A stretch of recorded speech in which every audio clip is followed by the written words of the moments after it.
네, 안녕하세요. 우리를 돌보시는 하나님의 은총이 여러분 모두에게 풍성하기를 기원합니다. 코로나 바이러스가 많은 것을 바꿨습니다. 불편하고 힘들죠. 사회적 거리두기 아직도 적응이 안 됩니다. 사람에 따라서 느끼는 답답함의 정도도 다 다를 것 같습니다. 하우스에 사시는 분들은 자기가 원해서 격리하는 그런 느낌도 들 거고, 그러나 유닛에 사는 분들은 군대 영창에 갇힌 것 같은 그런 느낌도 드실 거라고 생각을 합니다. 아무튼 우리 이 어려운 시기 잘 극복하고 이겨냅시다. 어떤 환경 속에서도 하나님께서는 함께 하고 계시며 우리들 가운데서 일하고 계심을 믿습니다. 예배조차도 예배당에서 드리지 못하는 이 현실, 각자가 자기 삶에서 하나님을 예배하는, 그래서 언제 어디서나 하나님과 교제하는 귀한 그 성숙의 계기가 이번 기회가 됐으면 좋겠습니다. 여러분 답답하거나 또 힘드실 적에 기도하세요. 그리고 하나님 말씀 펴셔서 하나님과 교제하는 시간을 많이 가져서 영적으로 성숙하는 귀한 계기가 되어졌으면 합니다. 네, 또 영상 예배 우리가 지금 두 번째인데요. 아직도 익숙하지는 않습니다. 그러나 우리가 이렇게라도 하나님의 말씀을 중심으로 서로 나누고 교제할 수 있다는 것, 얼마나 좋은 일인지 모르겠습니다.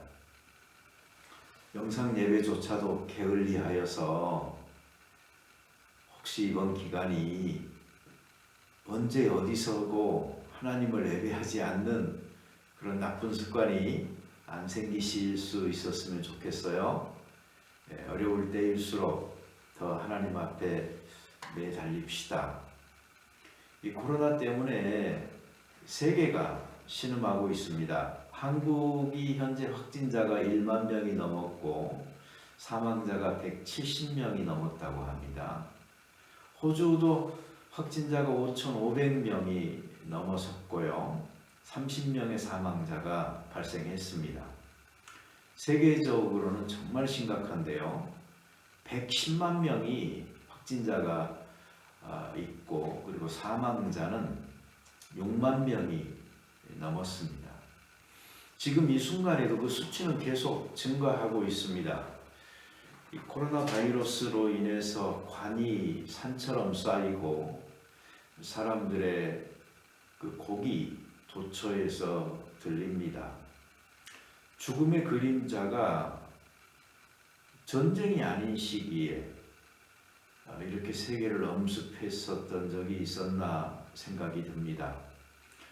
사람들은 자기하고는 멀다라고 느꼈던 죽음이 어느 날 갑자기 문턱을 넘어서 턱 밑까지 와 있는 그런 느낌을 요즘 받고 있다, 이렇게 생각을 합니다. 언제 멈출지도 모르고 또 멈춘다 할지라도 다시 재현될 수 있다고 하니 이거 참 숙제입니다. 하나님께서 모든 사람들에게 참 지혜도 주시고 하셔서 치료약도 속히 발견될 수 있도록 기도해 주시기 바랍니다. 어떤 분이 저에게 카톡을 보냈습니다. 성경 말씀인데 역대하 7장 13절 14절이에요. 혹 내가 하늘을 닫고 비를 내리지 아니하거나 혹 메뚜기들에게 토산을 먹게 하거나 혹 전염병이 내 백성 가운데에 유행하게 할 때에 내 이름으로 일컫는 내 백성이 그들의 악한 길에서 떠나 스스로 낮추고 기도하여 내 얼굴을 찾으면 내가 하늘에서 듣고 그들의 죄를 사하고 그들의 땅을 고칠지라. 아멘. 참 시적절한 말씀입니다. 우리 이러한 때에 우리 스스로는 악한 길에서 떠나고 스스로 낮춰서 겸손하도록 하십시다. 기도하여서 하나님의 얼굴을 찾아 의지합시다.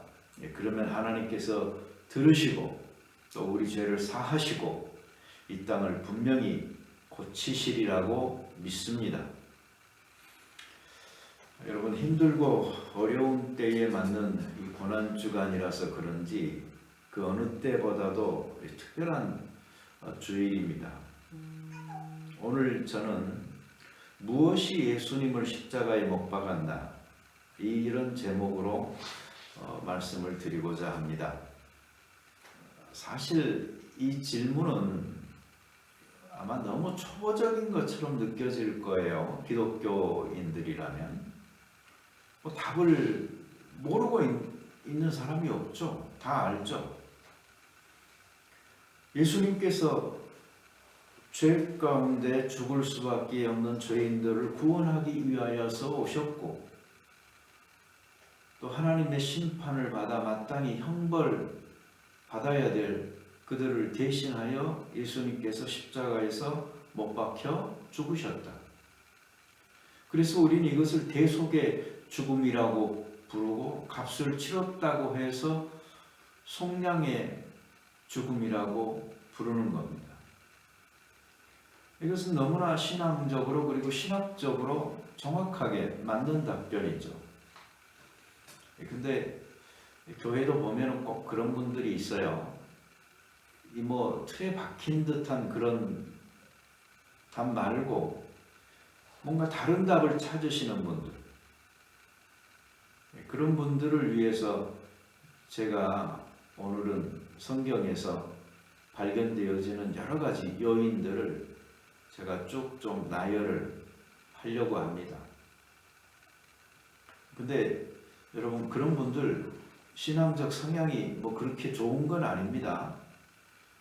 핵심되는 사항을 분명히 믿고 그리고 확신 갖고 살면 되는 것이고, 행여 우리가 기독교 신앙을 좀 논리적으로나 이렇게 방어하고 또 전하고 해야 될 필요가 있는 사람들은 그렇게 좀 예민하신 것도 좋습니다.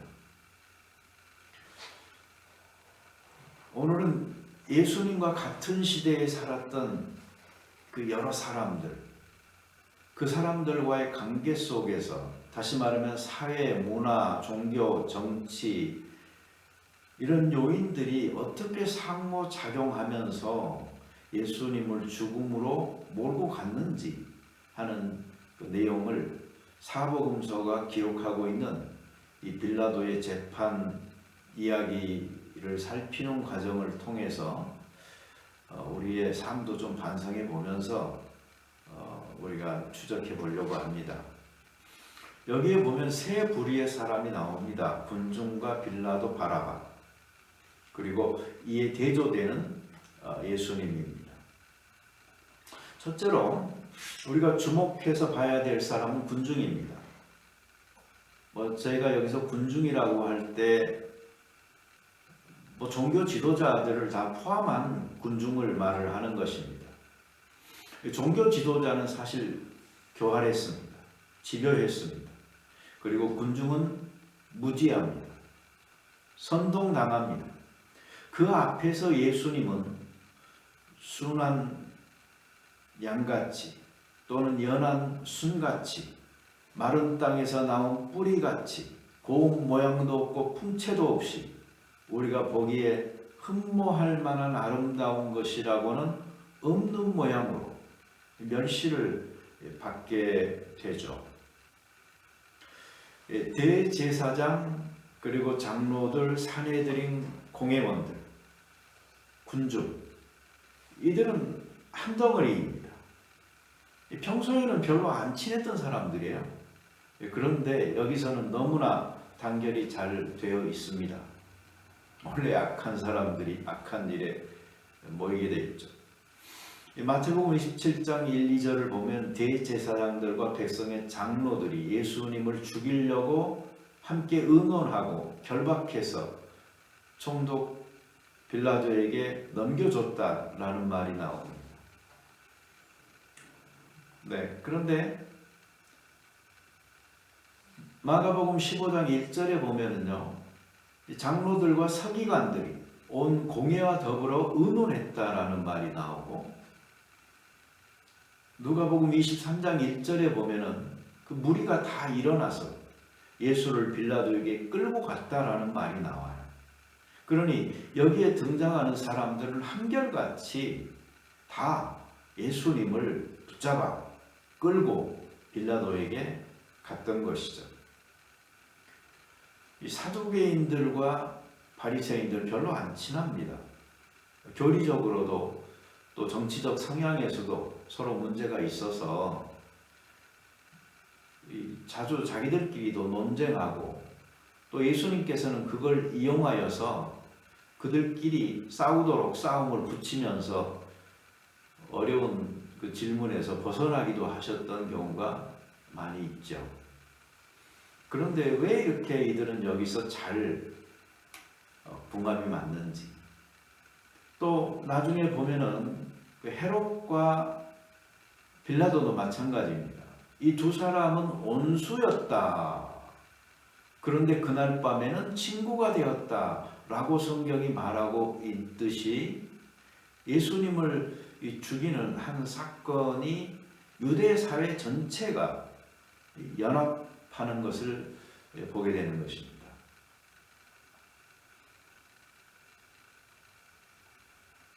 그리고 그들이 예수님을 고소하는 그 내용은 세 가지가 나옵니다. 누가복음 23장 2절인데요. 고발하여 이르되 우리가 이 사람을 보매 우리 백성을 미혹하고 가이사에게 세금 바치는 것을 금하고 또 자칭 왕 그리스도라고 한다. 백성을 미혹한다. 세금을 내지 말으라고 한다. 자칭 왕이라고 그리스도라고 말한다.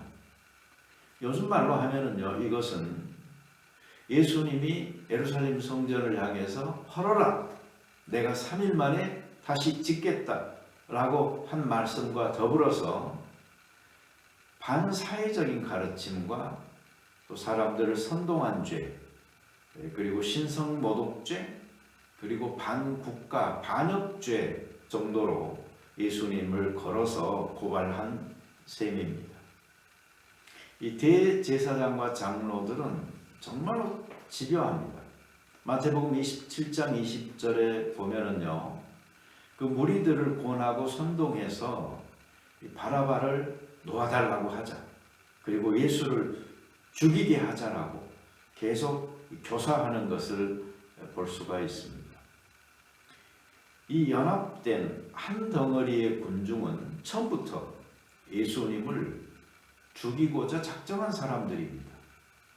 요한복음 18장 31절에 보면은 빌라도가 야, 너희 법대로 너희가 데려가서 재판해라 라고 말하죠. 그때 그들은 그들의 속마음을 드러냅니다. 우리에게는 사람을 죽이는 권한이 없습니다. 다시 말하면 반드시 죽이겠다는 말입니다. 우리는 못하니까 빌라도 당신이 사형 판결을 내려주시오, 이렇게 말한 거죠. 도대체 왜 그들은 예수님을 이처럼 혹독하게 대하고 있는 것일까요? 성경에서 우리가 살펴볼 수 있는 이유가 몇 가지 있습니다. 첫째로 예수님을 죽음으로 몰고 간 것은 시기심이었어요. 이것은 마태복음 27장 18절에서 그들이 시기로 예수를 넘겨준 줄로 빌라도가 알았다라는 말이 나오죠. 예수님이 왜 시기의 대상이 됐을까요? 그들은 종교 지도자들보다도 훨씬 더 권위 있는 가르침을 베푸는 예수님 앞에 무력했습니다. 종교적인 권력을 가지고 있는 것은 허울 뿐이었고, 실제적으로 대중은 예수님을 따르면서 영적인 갈급함을 드러냈습니다. 예수님이 행하시는 기적은 참으로 놀라운 것이어서 사람들이 그것을 신적인 가르침을 뒷받침하는 것으로 받아들였습니다.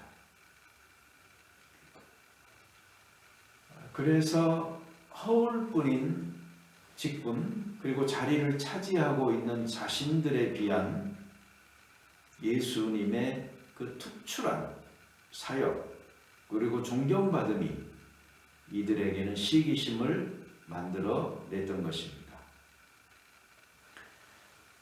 근데 이것을 이 빌라도는 좀 가볍게 여겼던 것 같아요. 그래서 자기가 명절에 한 사람을 낳아주는 그 관례에 따라서 바라바냐 예수냐 선택하게 하면은 사람들은 살인자고 강도고 했던 바라바보다는 자기가 보기에 아무런 죄가 없는 이 예수를 풀어달라고 할 것 같아서 그렇게 했습니다. 그런데 그 백성들의 시기의 힘은 빌라도의 상상을 초월했습니다. 민족주의에 취한 유대인들은 제사장의 선동을 따라서 바라바를 원했던 것이죠. 여러분, 인간에게는 양면성이 있습니다. 천사와 악마의 얼굴. 어떻게 보면 이것은 절망이기도 하지만 어떻게 보면 이것은 희망입니다. 가능성입니다. 나쁘게 될 가능성도 있지만 좋게 될 가능성도 있는 것입니다. 그래서 이 이중성은 불완전한 인간의 극복할 수 없는 숙명이 아닙니다.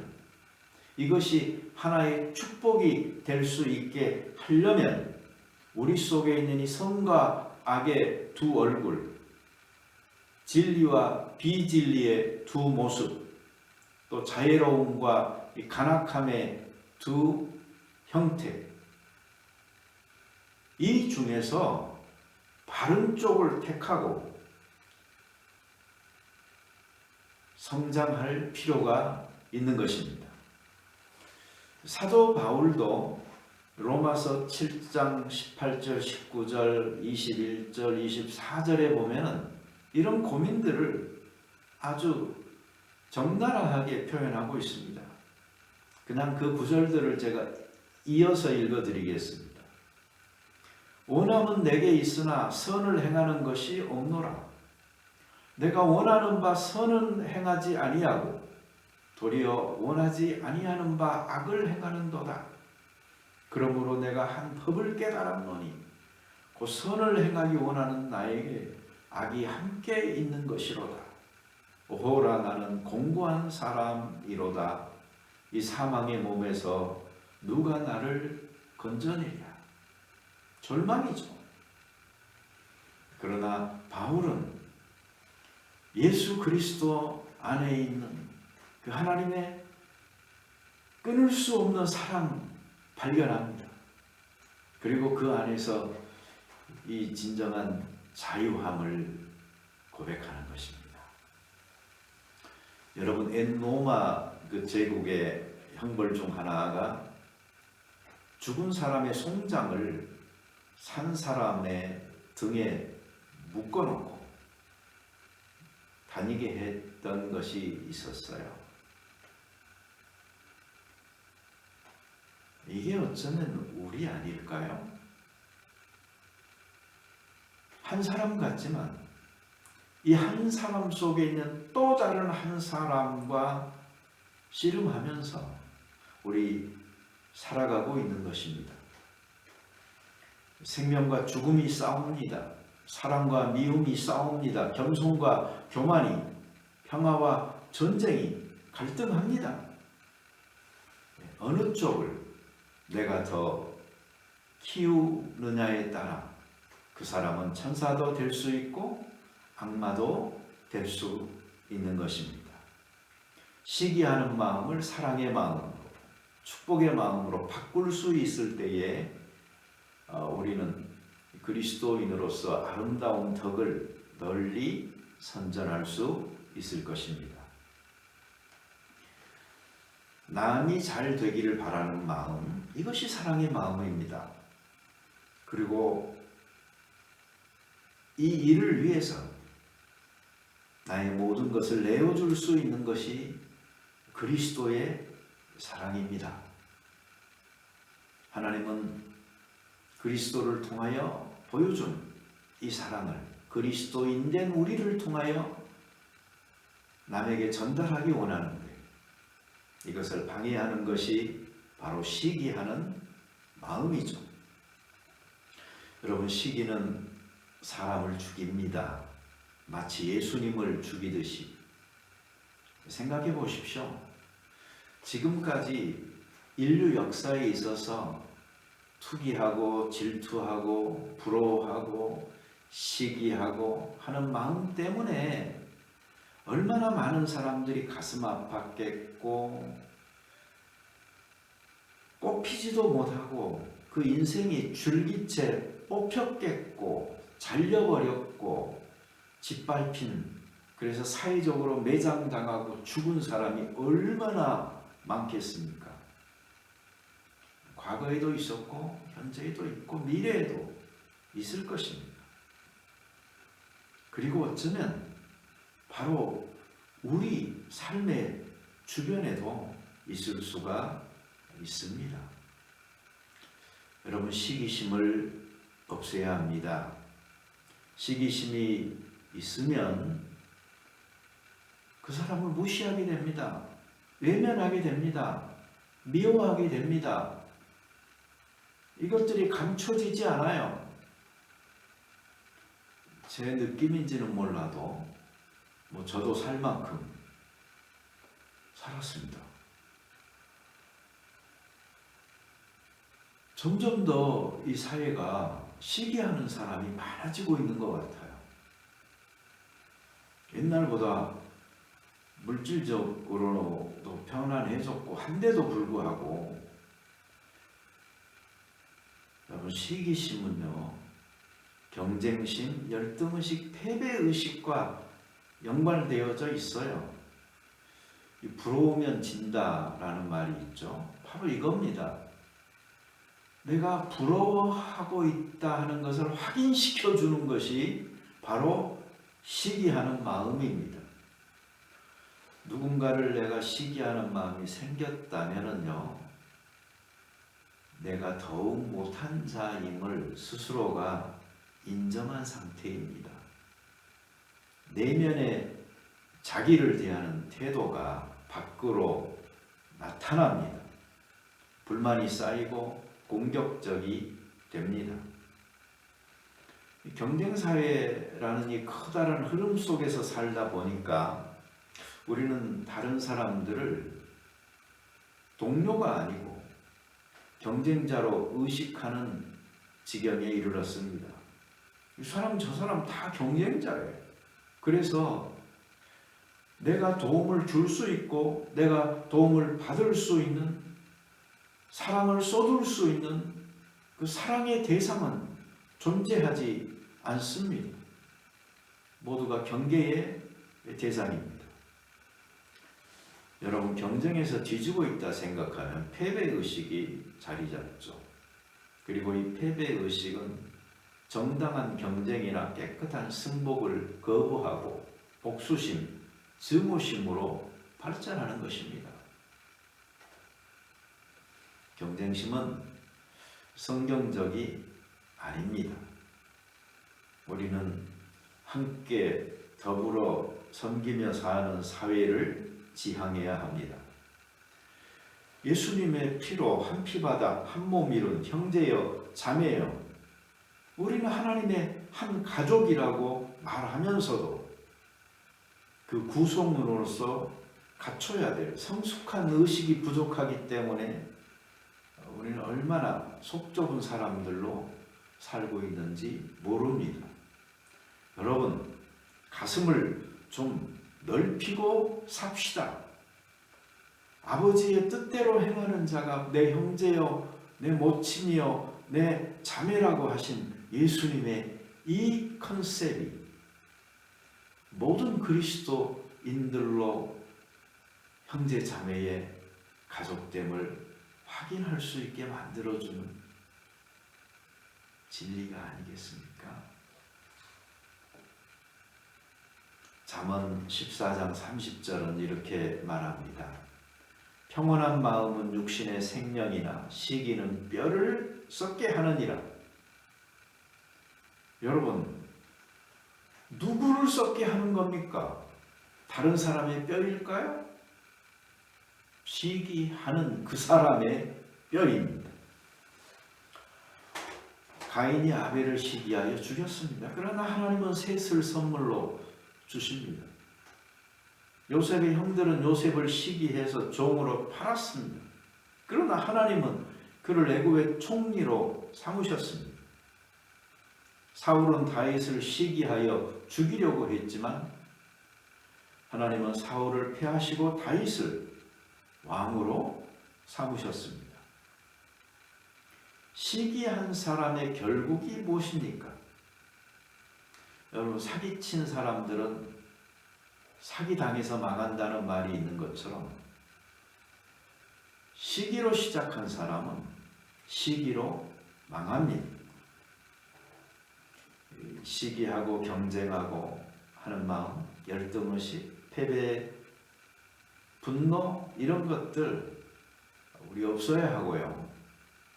이런 것들이 크리스찬 가치관에서 받아들여지지 않는다고 하니까 있으면서도 해결을 못한 채 다른 공격적인 형태로 비밀스럽게 나타나고 있는 위험도 있을 수가 있어요. 그러니까 우리가 잘 살펴서 조심해야 됩니다. 안 그러면 외식은 거짓이에요. 거짓은 진리와 배치되는 거예요. 어쩌면 우리는 이렇게 고백할 수 있어야 합니다. 하나님, 제 안에 쓴 뿌리가 있습니다.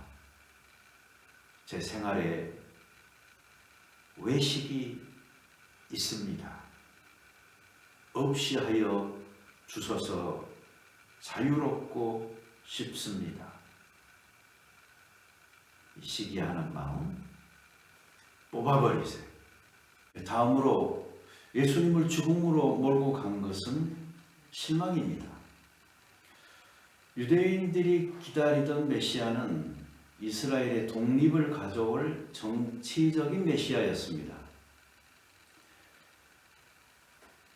당시까지 600여 년 동안 자기 나라가 독립하지 못하고 남의 나라의 통치를 받아온 이스라엘.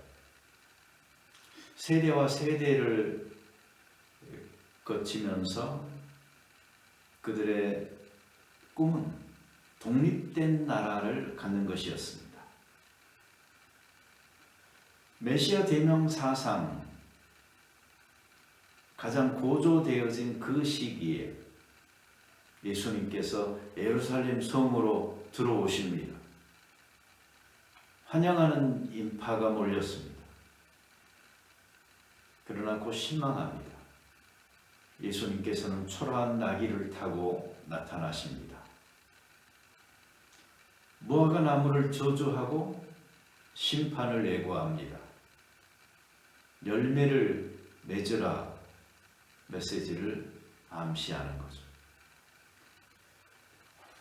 예루살렘을 보시면서 멸망을 예고하고 그 성전을 보면서 장차 되어질 일로 인하여 눈물을 흘리십니다. 성전에 들어가서 성전을 청결케 합니다. 예수님의 가르침은 하나님을 아버지라고 하고 신성모독에 가깝습니다. 이스라엘을 넘어서 이방인들에 대한 하나님의 은총이 확대될 것이다 하는 것을 이야기합니다. 잔치가 벌어졌지만 초대받은 사람들은 이런저런 핑계로 오지 않고 결국은 자격 없어 보이는 사람들이 잔치의 자리로 초청을 받습니다. 그곳에서 예수님은 잔치에 오는 자에게는 합당한 의복이 있어야 한다는 것을 이야기합니다. 뭔가 예수님이 이야기하는 나라와 이들이 열망해왔던 나라는 전혀 다른 것이었습니다.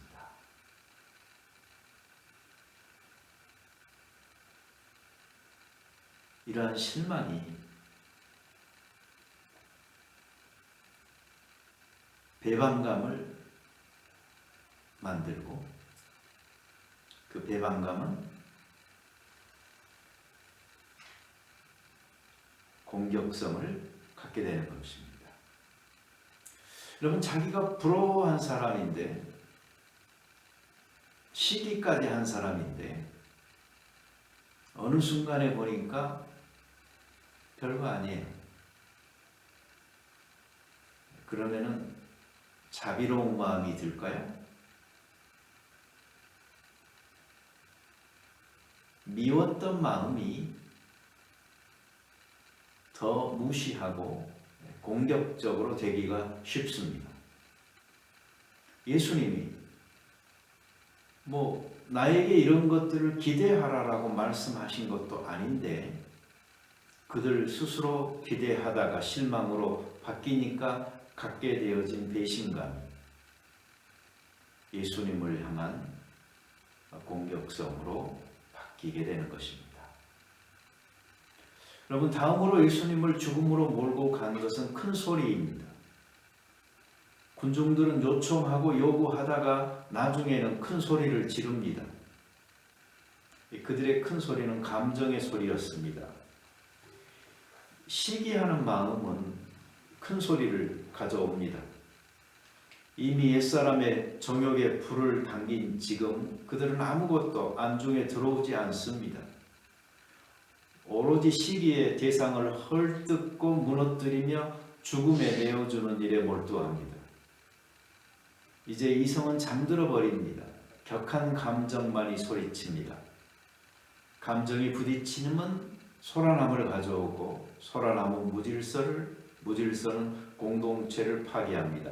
이제 모든 구성원은 화평케 하는 자가 아니고 문제를 만드는 자가 됩니다. 여러분, 감정은 개인을 위해서도 그리고 남을 위해서도 잘 조절되어야 합니다. 사회생활, 신앙생활, 어떤 영역이든 다 마찬가지입니다. 그들의 큰 소리는 무지의 소리였습니다. 무식한 자가 용감하다, 이런 말이 있지 않습니까? 예수님이 하나님의 아들이라는 사실을 몰랐을 뿐만 아니고 자신들의 행위가 얼마나 악하다는 것도 몰랐습니다. 우리 인생의 실패는 대체적으로 이 두 가지 측면의 무지에서 비롯되어집니다. 하나님에 관한 지식의 결여, 그리고 나에 대한 지식의 결여가 문제입니다. 세상을 좀 알게 됐다고 스스로 똑똑한 채 하지만 사실은 하나님도 모르고 자기도 모르는 이 교만, 여기에서 우리가 떠나야 합니다. 오늘날에도 그 예수님에 대한 진정한 이해 없이 감정과 무지의 큰 소리로 살아가는 사람들 많습니다. 교회 안에서도 교회 밖에서도 발견되어집니다. 여러분, 목소리 큰 사람이 이긴다라는 말이 상식처럼 받아들여지는 사회에서 큰 소리로 외치는 사람은 많아요. 교회조차 여기에 휩쓸려서는 안 됩니다. 큰 소리가 갖는 가장 큰 약점은 구호는 난무하지만 실천이 부족하기 쉽다라는 점입니다. 목소리 큰 사회가 갖는 맹점이 이 파도처럼 파괴적인 힘으로 몰려다니는 거대한 운동이 내실 있게 조용히 실천하는 미덕들을 묻어버린다는 것입니다. 여러분, 교회는 실천을 보여줘야 합니다. 이 민주사회가 되면서 도처에서 터져나오는 자기 목소리, 산재한 그룹들, 운동들, 각기 나름대로의 사상과 목적을 갖고 있습니다. 이 교회도 그중 하나일 텐데, 여러분, 안 그래도 말이 많은 곳에 말을 더 보태려고 하지 말고 실천으로 본이 되어져야 되겠습니다.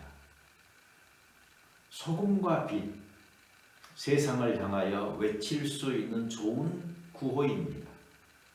그러나 우리의 행실이 뒤따라가지 않는다면 그 구호는 우리가 얼마나 호구인지를 드러내는 것에 불과할 것입니다. 모두가 같이 다 참여를 하지만 그러나 이 일은 조용히 하는 교회가 좋습니다. 여기 예수님을 한번 생각해 보십시다. 거짓 고수하는 목소리 앞에서 연한 순 같고 마른 땅에서 나온 뿌리 같아서 고운 모양도 없고 풍채도 없어 우리가 보기에 흠모할 만한 아름다운 것이 없는 모양으로 멸시를 받으면서 갈보리 언덕을 향해 뚜벅뚜벅 줄기차게 나아가셨던 예수님을 생각해 봅시다. 예수님의 침묵은 진실의 승리였습니다. 둘째로 우리가 주목해야 할 사람은 빌라도입니다. 빌라도는 용기 없고 직무유기하고 눈치 보고 정치적인 사람처럼 보입니다. 예수님은 반면에 곤욕을 당하여 괴로울 때에도 입을 열지 아니하였고 마치 도수장으로 끌려가는 어린 양과 털 깎는 자 앞에 잠잠한 양같이 그의 입을 열지 않고 침묵하십니다. 자, 우리는 사도신경을 외우면서 잘못 인식하는 부분이 있습니다. 본디오 빌라도에게 고난을 받으사 십자가에 못 박혀 죽으시고 이 부분을 자꾸 하다 보면은 예수님의 고난당하심은 마치 본디오 빌라도 혼자 다 한 것 같아요. 그러나 그렇지 않습니다. 빌라도는 오히려 예수님을 풀어주려고 했고 그리고 살려주려고 노력했어요. 그래서 그런지 성경 기록자들은 예수님을 죽인 사람은 이 본디오 빌라도보다는 유대인들이다 라는 사실을 더 강조하고 있습니다. 자기 아내로부터 예수님을 죽이지 말라 하는 말을 듣기도 한 빌라도는 3번이나 힘을 씁니다. 이렇게 정리해 볼 수가 있습니다. 너희가 데리고 가서 너희 법대로 하라. 이 말은 너희는 사형은 못하니까 그 범위 내에서 너희가 처리해 봐라 하는 말이고요. 또 헤롯에게 보내라 하는 것은 자기가 그 문제에 직접 개입하여서 판결하기 싫다라는 것이고요. 또 명절이니 한 사람을 풀어주자 하는 것은 예수님을 풀어주자라는 말입니다. 이런 노력에도 불구하고 빌라도는 끝내 사형 판결을 내리죠. 그래서 빌라도 역시 책임을 갖게 됩니다. 왜 그랬을까요? 빌라도는 정의를 세우지 못했습니다. 둘 중에 누구를 너희에게 놓아주기를 원하느냐? 군중은 외칩니다. 바라바로소이다. 그러면 그리스도라는 예수를 내가 어떻게 하랴? 십자가에 못 박혀야 하겠나이다. 어찌미냐? 무슨 악한 일을 하였느냐? 군중은 더욱 소리 지르죠. 십자가에 못 박혀야 하겠나이다. 빌라도는 예수가 사형에 해당하는 죄를 짓지 않았다는 사실을 알았습니다. 그럼에도 무죄하신 예수님을 그들에게 내어줬습니다. 그는 정의를 세우기보다는 다수의 눈치를 보고 밀란을 두려워했습니다. 결국 자기에게 안정을 가져다주는 편을 선택을 하는데 그것이 비록 불이라고 할지라도 타협된 평화를 원했던 것입니다. 그러나 우리는 성경에서 하나님은 불의한 다수보다 의로운 소수를 원하신다 하는 것을 봅니다. 이 소돔성의 멸망도 다수의 죄악이 아니었고 사실은 한 사람의 의인이 없었기 때문에 멸망한 것이라는 것을 기억해야 합니다. 그러면은요, 우리 아무리 세상에 죄악이 간영한다 할지라도 이 다른 사람의 죄보다도 나 한 사람의 의로움을 더욱 챙기게 될 것입니다. 여러분, 빌라도는 직무유기를 합니다. 빌라도는 로마를 대표해서 식민지에 파견된 총독입니다. 그 권위와 힘은 막강하죠. 그러나 자신에게 주어진 권위와 힘을 바르게 행사하지 못합니다. 모든 권위 있는 위치는 사실 존중되어져야 합니다. 한국 사람들은 이 힘 있는 사람들이 사익을 위하여서 이 권세를 이용하는 것을 너무 많이 봐서 그런지 이 권위에 대해서 별로 인정을 안 하려고 합니다. 이 군대 문화가 사회 전반에 걸쳐서 펼쳐져 있어요. 그래서 강압적인 분위기에는 무조건 반발하는 사람도 많아요. 그러나 권위는 하나님께로부터 오는 것이고 정당한 권위를 가진 자가 모든 자를 위해서 희생하면서 그 권위를 적극적으로 행사한다면 이것은 지극히 값진 것입니다. 빌라도의 권위는 시기하는 사람의 큰 소리 앞에서 무력해지고 맙니다. 그의 권위는 진실을 밝히고 세우고 집행하기 위해서 필요했지만 거짓 앞에 굴복하고 말았던 것이죠. 참 애석한 일입니다. 그리고 빌라도는 책임을 회피합니다. 자신의 노력이 성과 없이 끝나고 도리어 소란이 일어나려는 것을 보고 나는 이제 아니라고 너희가 책임지라고 말합니다. 그리고 자기는 손을 씻습니다. 이 사람의 피에 대하여 나는 무죄하니 너희가 당하라 라고 말을 하고 백성들은 대답합니다. 그 피를 우리와 우리 자손에게 돌릴지어다. 마지막 결정을 자신이 내리면서도 너희가 원했기 때문이라 라고 말을 하고 있습니다. 여러분, 책임은 손을 씻는다고 다 씻겨 내려가지 않습니다. 목요일 저녁부터 새벽에 걸쳐 아침까지 예수님은 대제사장 가야바, 총독 빌라도, 분봉왕 헤롯을 거쳐서 빌라도에게 다시 끌려와 결국은 십자가형을 당합니다. 예수님은 곤욕을 당하여 괴로울 때에도 그의 입을 열지 않았습니다. 마치 도수장으로 끌려가는 어린 양과 털 깎는 자 앞에서 잠잠한 양같이 그의 입을 열지 않고 침묵하셨습니다. 이것이 진정한 왕이 누구인지를 보여주는 위대한 그림입니다. 세 번째로 우리가 주목해야 할 사람은 바라바입니다. 이 바라바는 밀란을 계획하고 실행한 강도요 살인자입니다. 우리가 다 양 같아서 그리 행하여 각기 제 길로 갔지만 여호와께서는 모두의 죄악을 예수님께 담당시키셨습니다.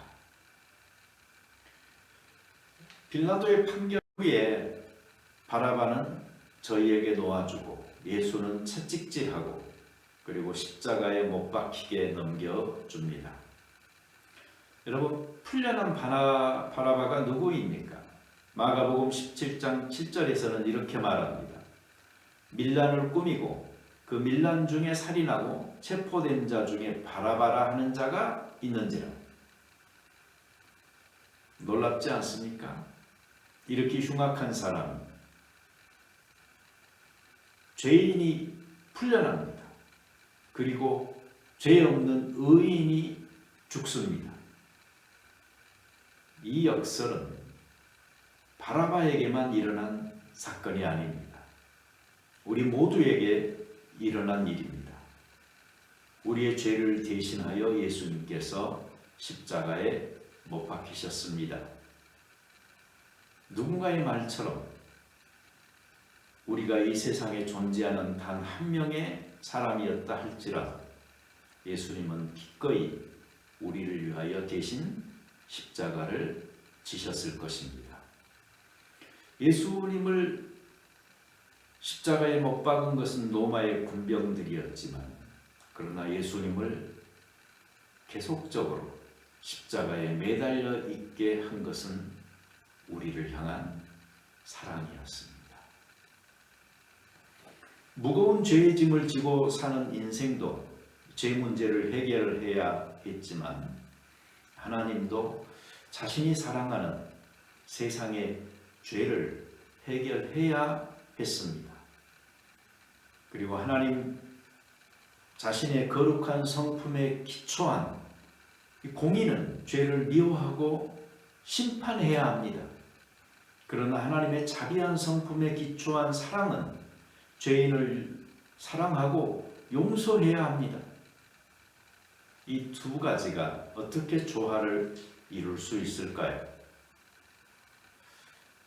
먼저 하나님은 공의롭습니다 하는 문제를 좀 살펴봅시다.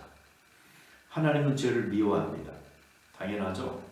거룩과 죄는 극과 극입니다. 하나님의 거룩함이 죄를 용납하지 못합니다. 죄는 심판받아야 하고 의는 우리 가운데 자리 잡아야 합니다. 인류의 시조 아담과 하와가 에덴 동산에서 타락한 이후로 사람들 가운데는 점점 더 죄가 세력을 키워나갑니다. 결과는 무엇입니까? 하늘에까지 닿게 하여 흩어지지 말고 우리의 이름을 내자라는 교만의 바벨탑은 심판을 받아 무너집니다. 죄가 간영한 세상은 홍수의 심판을 받습니다. 하나님을 떠난 북이스라엘도 남유다도 멸망합니다. 그 후로 지금까지도 세력을 부풀려가고 있는 죄악으로 인해 인류는 최후 심판을 앞두고 있습니다. 여러분, 그러나 하나님은 또한 사랑이십니다. 사랑은 거룩한 하나님과 범죄한 인간의 만남을 가능하게 했습니다. 인간 역사 속에 찾아오시는 하나님의 개입을 성경은 사랑이라는 원인으로 설명합니다. 예수님의 탄생도 죽음도 부활도 승천도 재림도 모두 사랑의 사건입니다. 그분과 온수되었고 경건치 못하고 목이 곧고 양심에 화인 맞은 죄인을 불러서 구원하시는 위대한 하나님의 사랑은 아담과 하와가 범죄한 그 순간부터 계속되고 있었던 것이죠. 너가 어디 있느냐고 하시며 돌아오기를 기다리셨던 주님은 지금도 십자가에서 찬란한 희생의 사랑을 보여주시며 우리가 긴 방황, 이유 없는 반항, 의미 없는 권태에서 벗어나 그분의 따뜻한 품으로 돌아오길 기다리고 있습니다. 그리스도인들은 공통점을 가지고 있습니다. 죄인을 용납하시고 죄를 용서하시는 하나님의 사랑에 감동된 경험을 갖고 있습니다. 바울도 이 사랑의 감동함을 가지고 살았고 그래서 이 사랑의 강권함을 받아서 일하였습니다. 우리 역시도 마찬가지입니다. 하나님과 사람 사이에 중보자로 오신 예수님께서 대속의 죽음으로 구원의 다리를 놓습니다. 이스라엘 백성이 광야에서 장대에 높이 들린 놋뱀을 바라보고 구원을 얻었 십자가를 믿음으로 바라보고 죄를 회개하고 예수님을 구세주로 영접하는 자, 죄 용서함을 받고 구원을 얻습니다. 하나님의 자녀가 되고 천국 백성이 됩니다. 다른 길은 없습니다. 예수님은 과거, 현재, 미래에 죄 범한 모든 인간을 위한 하나님의 해답이며 길이요, 진리요, 생명입니다. 오직 예수님만이 죄에서 자유케 하시는 분입니다. 여기에서 벗어나면 다른 복음입니다. 다른 복음은 있을 수 없습니다. 오직 예수님의 십자가 복음이 있을 뿐입니다. 사도 바울은 단호합니다. 갈라디아서 1장 7절 8절 다른 복음은 없나니 다만 어떤 사람들이 너희를 교란하여 그리스도의 복음을 변하게 하려 함이라. 그러나 우리나 혹 하늘로부터 온 천사라도 우리가 너희에게 전한 복음 외에 다른 복음을 전하면 저주를 받을지어다. 고린도후서 11장 4절에서 바울은 좀 더 구체적으로 말합니다. 만일 누가 가서 우리가 전파하지 아니한 다른 예수를 전파하거나 혹은 너희가 받지 아니한 다른 영을 받게 하거나 혹은 너희가 받지 아니한 다른 복음을 받게 할 때에는 너희가 잘 용납하는구나. 여러분, 여기에 나오는 다른 예수, 다른 영, 다른 복음, 우리는 단호하게 거절할 줄 알아야 합니다. 왜 이단 사이비가 나쁩니까? 몰라서 그럴 수도 있지만 많은 경우 지도자들은 안 합니다. 그래서 이 종교 사기꾼이라고 말을 하는 겁니다. 알면서도 자신을 위해 성경을 왜곡하고 구원의 길을 곡해해서 다른 예수를 전파하고 다른 영을 받게 하고 다른 복음을 받게 하니 이게 문제입니다. 그리스도인들의 가슴 속에 깊이 박힌 사랑의 흔적은 예수 그리스도 한 분이면 되고 십자가면 족한 것입니다. 그 자리 비집고 들어가 자기 자리 만들어 대접받으려고 하지 말고 조용히 물러나 내려앉아 왕의 왕이신 예수님께 경배하시기 바랍니다. 여러분, 지금까지 많은 이야기를 했습니다. 그러나 누가 예수님을 십자가에 못 박았습니까? 이거 엄밀히 말하자면 하나님입니다. 세상 죄를 지고 가는 하나님의 어린 양이 십자가 지는 방식으로 구원의 길을 마련하신 분이 하나님이시고 이에 순종하신 분이 예수님입니다. 왜 그럴 수밖에 없었을까요? 세상을 사랑하고 죄인을 사랑하시는 하나님께서 아들 예수의 희생적 죽음을 통해 죄의 문제를 해결하고 세상을 구하고 죄인을 구원하고자 하셨기 때문입니다. 죄를 미워하는 거룩한 성품과 인간을 불쌍히 여기는 사랑의 성품이 만나는 지점, 사랑과 공의가 만나는 십자가 위에서 스스로 죽는 길을 택하신 예수님, 이것이 십자가요 복음이요 구원하는 하나님의 능력입니다. 여러분, 구약 성경 아모스 주제가 5장 4절인데요. 나를 찾으라 그리하면 살리라. 그리고 하나님을 찾는 방법이 어떤 종교적인 의식이나 체험에 있지 않다라고 이야기합니다. 오히려 윤리적인 결단에 있다라고 주장합니다. 오늘 여러분은 여기에서 하나님께 예배를 드렸습니다. 그러나 윤리적 결단 없이 끝난다면 종교적 의식에 참여했을 뿐입니다. 여러분 개인적으로 하나님을 향해 민감한 양심을 가지고 반응하실 수 있게 되기를 바랍니다. 오늘 본문을 통해서 살펴본 세 가지 종류의 사람들, 군중과 빌라도 그리고 바라바.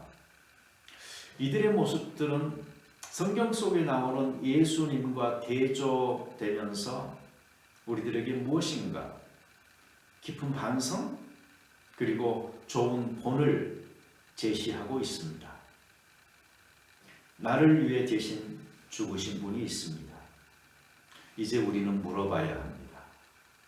시기와 실망과 큰 소리, 그릇된 선택으로 타인을 희생으로 몰고 가는 어리석은 무지한 군중은 되지 맙시다. 타수를 의식하고 불의한 안정을 택하고 책임을 회피하면서 죄 없는 자를 희생으로 방조하는 빌라도는 되지 맙시다. 죄 있는 자를 대신하여 죄 없는 예수님께서 잡혀 십자가 지셨기에 풀려난 죄인 바라바라면 그 사랑과 희생 기억하고 내 안에 예수님이 사실 수 있도록 윤리적 결단을 내리는 우리 모두에게 하나님의 은총이 함께하길 축원합니다.